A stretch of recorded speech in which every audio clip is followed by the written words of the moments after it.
மறைமலை நகர் பாவேந்தர் சாலையில் அதிமுக வெற்றி வேட்பாளர் கஜா என்ற கஜேந்திரன் அவர்கள் பொதுமக்களை சந்தித்து இரட்டை இலை சின்னத்திற்கு வாக்குகள் சேகரித்தார்.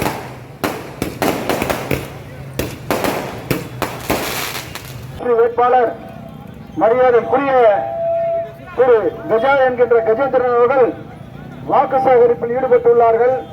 இந்த திமுகவின் இருண்ட ஆட்சியை மாற்றி அமைக்கும் விதமாக மாண்புமிகு புரட்சி தமிழ் எடப்பாடி அவர்களின் களத்தை வலுப்படுத்தும் விதமாகவும் மாண்புமிகு திரு அமித்ஷா அவர்களையும் மாண்புமிகு திரு மருத்துவர் அன்புமணி ராமதாஸ் அவர்களையும் மாண்புமிகு அம்மா மக்கள் முன்னேற்ற கழகத்தின் பொதுச் செயலர் அண்ணன் டிடிவி அவர்களையும் புரட்சி பாரத கட்சியின் செயலாளர் அண்ணன் ஜெகன்மூர்த்தியார் அவர்களையும் ஜான் பாண்டியன் அவர்களையும் அனைத்து தோழமை கட்சிகளையும் திரு தமிழ் மாநில காங்கிரஸ் தலைவர் ஜி கே வாசன் அவர்களையும் இந்த கூட்டணியிலே ஒன்றிணைத்து இந்த திருட்டு திராவிட மாடல் திமுக ஆட்சியை ஒழித்து கட்ட வேண்டும் என்ற ஒரே நோக்கத்தோடு இந்திய ஜனநாயக கட்சியுடைய பார்லிமென்டுடைய ஐஜேகேவையும் அனைவரும் சேர்ந்து இந்த திருட்டு திராவிட மாடல் ஆட்சியை ஒழிக்க வேண்டும் என்ற முடிவோடு நாம் இந்த களத்திலே செங்கல்பட்டு தொகுதிக்கு உங்களுக்கு நன்கு அறிமுகமான ஒரு நல்லவர் வல்லவர், எந்த நேரத்திலும் தொடர்பு கொள்ளக்கூடியவர், ஏழை மக்களுக்கு எப்போதுமே தன்னால் முடிந்த உதவியை செய்து கொண்டிருப்பவர் திரு கஜா என்கின்ற கஜேந்திரனை நமது வேட்பாளராக அறிமுகம் செய்துதான் சிறப்பான வரவேற்பளித்த கழக தோழருக்கும் கூட்டணி கட்சிக்காரர்களுக்கும் என் மனமார்ந்த நன்றி. இது போன்ற எழுச்சியை இந்த மரமலர் கண்டதில்லை. இந்த எழுச்சி என்பது வாக்குகளாக மாறி இந்த திமுகவை ஓட ஓட ஓட ஓட விரட்டடிக்கும் வரை நாம் ஓடக்கூடாது என்று கேட்டுக்கொண்டு நமது வேட்பாளர் அவர்களை வாக்கு சேகரிக்குமாறு அன்போடு கேட்டுக்கொள்கிறேன். மறைமலை நகர் வாழ் குடிமக்களே, இந்த மறைமலை நகர் நகராட்சியிலே அம்மாவின் ஆட்சி காலத்திலும் சரி, அண்ணன் எடப்பாடியார் ஆட்சி காலத்திலும் சரி, அங்காங்கே சுத்திகரிக்கப்பட்ட குடிநீர், அதாவது மெட்ரோ வாட்டர் சுத்திகரிக்கப்பட்டு ஆர்ஓ வாட்டராக இன்றைக்கு இலவசமாக வழங்கப்பட்டிருந்தது.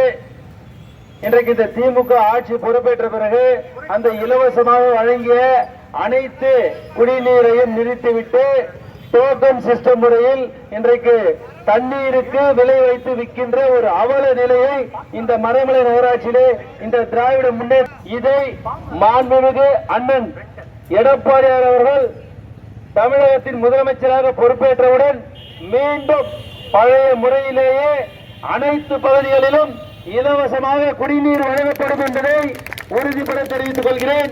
அதே போன்று இங்கே அருகில் உள்ள மிகப்பெரிய மறைமலை நகர் ஏரி அனைத்து தொழிற்சாலைகளிலிருந்தும் வீடுகளிலிருந்தும் வருகின்ற கழிவு நீர் நேரடியாக கலக்கின்றது. ஆதலால் இங்கே பல நோய் தொற்றுகள் ஏற்படுகிறது. அந்த பகுதியிலே யாரும் வசிக்க முடியவில்லை. அந்த வீசுவதால் மக்களுக்கு நோய் பாதிப்பு ஏற்படுகிறது. நாங்கள் வெற்றி பெற்று கஜா என்கிற கஜேந்திரன் ஆகிய நான் சட்டமன்ற உறுப்பினராக பொறுப்பேற்ற பிறகு இந்த மறைமலை நகர் ஏரியை மாண்புமிகு முதலமைச்சர் அவர்களின் கவனத்திற்கு கொண்டு சென்று அந்த ஏரியை தூர்வாரி கழிவு நீர் கலக்கின்றதை எஸ்டிபி ஸ்டேஷன் டேங்க் அமைத்து தண்ணீரை சுத்தப்படுத்தி மீண்டும் அந்த ஏரியை பழைய நிலைமைக்கு நன்னீராக மாற்றி ஏரியை சுற்றி கரையை பலப்படுத்தி இந்த மறைமலை நகர் நகராட்சியில் இருக்கின்ற 50,000க்கும் மேற்பட்ட மக்கள் பயனடைகிற வகையிலே ஏரியை சுற்றி நடைமேடை அமைத்து பூங்காக்கள் அமைத்து பொழுதுபோக்கு இடங்கள் அமைத்து முடிந்தால் படகு குழுமமும் கூட அமைத்து பொழுதுபோக்கு பூங்காவாக மாற்றி தருவேன் என்பதை உங்களிடத்தில் நான் உறுதியாக கூறுகிறேன். அதே போன்று இந்த மறைமலை நகரில் இருக்கின்ற அனைத்து இளைஞர்களுக்கும் 100% வேலை வாய்ப்பை உறுதி செய்யும் விதமாக இங்க இருக்கின்ற அனைத்து முன்னணி நிறுவனங்களிலும் இந்த தொகுதியில் இருக்கின்ற இளைஞர்களுக்கு முதல் முன்னுரிமை கொடுக்க நான் இங்கே அனைத்து மாணவர்களுக்கு இலவசமாக multi skill development training centre என்ற திறன் மேம்பாட்டு சேவை மையத்தை உருவாக்கி அனைத்து இளைஞர்களும் இளம்பெண்களும் ஒரு பைசா கூட செலவில்லாமல் இலவசமாக அனைவருக்கும் ஜாதி மத இன வேறுபாடு இன்றி அனைத்து மக்களுக்கும் இலவசமாக பயிற்சி அளிக்கப்பட்டு அவர்களை தொழில் முனைவோர்களாக முன்னணி நிறுவனங்களில் நல்ல வேலையில் அமர்த்தும் வேலையை நான் இங்கே செய்வேன் என்று உங்களுக்கு உறுதி கூறுகிறேன். இந்த மறைமலை நகராட்சியிலே என்னென்ன திட்டங்களை மாண்புமிகு அம்மா அவர்கள் நிறைவேற்றினார்களோ அதே போன்று புரட்சித் தலைவர் எடப்பாடி அவர்கள் நிறைவேற்றினார்களோ அதை தொடர்ச்சியாக நாங்கள் நிறைவேற்றுவோம். முக்கியமாக இந்த மறைமலை நகர் பகுதியிலே அம்மா உணவகம் இங்கே செயல்பட்டு கொண்டிருந்த காலத்திலே ஏழை எளிய மக்கள் அம்மா உணவகத்திலே இன்றைக்கு 3 வேளையும் பசியாறி இருந்தார்கள்.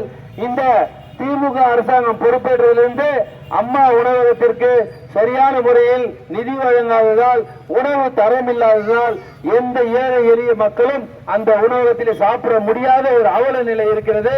இதை அண்ணன் முதலமைச்சராக ஆனவுடன், நான் சட்டமன்ற உறுப்பினராக பொறுப்பேற்றவுடன் இந்த நகரமன்றத்திலே முன்னாள் நகரமன்ற தலைவர் அண்ணன் கோபி கண்ணன் தலைவராக பதவியேற்றவுடன் அனைத்து இடங்களிலும் அம்மா உணவகம் திறக்கப்பட்டு மீண்டும் பழையபடி அனைத்து மக்களும் நல்ல உணவை உண்ணும் வகையிலே இங்கே நாங்கள் இந்த நல்ல வாய்ப்பினை தந்த அனைத்து மக்களுக்கும், கழக நிர்வாகிகளுக்கும், கட்சியை சேர்ந்த அனைத்து நிர்வாகிகளுக்கும் நன்றியை பாராட்டி விடைபெறுகிறேன்.